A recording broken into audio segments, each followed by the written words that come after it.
and I got this knowledge directly from you, from your movies, from your books, and just from talking to you, that black people didn't start voting Democrat in the 1960s and 70s, as we've been taught. They started voting Democrat in the 30s and 40s because FDR promised this economic boom.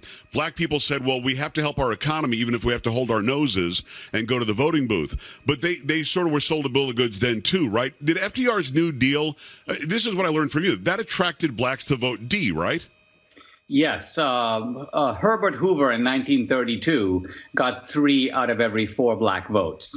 But by 1936, 4 years later, FDR got 3 out of 4 black votes over his Republican opponent. So the switch, the black switch, did not occur, as you say, in the 60s. It occurred in the 1930s, and it occurred because of FDR's New Deal promises. And back then, you and I have talked about this, the black family unit was much like the white family unit. A father, a mother, a home that was traditional, was American. I think the first black millionaire who was a woman, actually the first millionaire who was a woman in America was a black woman. So black people were prospering. They were doing very well. The family unit was good. I think it was 70 or 80% mother, father, child in the house. Today, it's 70% single mother in the house when a black baby is born.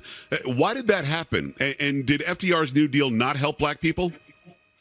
Well, FDR's New Deal excluded, for the most part, black people. Now, some blacks were employed in the Civilian Conservation Corps and some of the other work programs, but FDR cut a dirty deal with the racists in his own party. Right. Later, these people would be called the Dixiecrats, but they were racist Democrats, and they were pro-New Deal, but they hated blacks. And FDR basically said, let's pick the 2 professions that blacks are most concentrated in. Number 1, domestic service. Number 2, agricultural labor. And let's exclude those from New Deal programs. So even though blacks got all these promises, the actual benefits that went to blacks were, in effect, crumbs.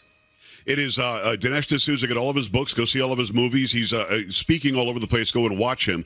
We'll have his wife, Debbie, in a moment to talk about Venezuela, which is where she's from originally.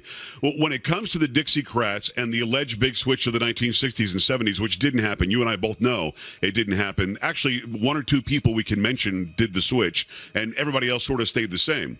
Joe Biden recently echoes sort of what Hillary Clinton and Bill Clinton have been saying since the 1990s. They weren't so bad. Come on. Robert Byrd had to be that guy. Who's a young guy from the South who wasn't in the KKK? And now Joe Biden sort of is blowing it off like they're just good old boys too, right? Yeah, I mean, Bill Clinton's mentor was Orville Faubus, the Arkansas governor. This was the guy who stood in the schoolhouse in the 50s to block black children from being able to go to school.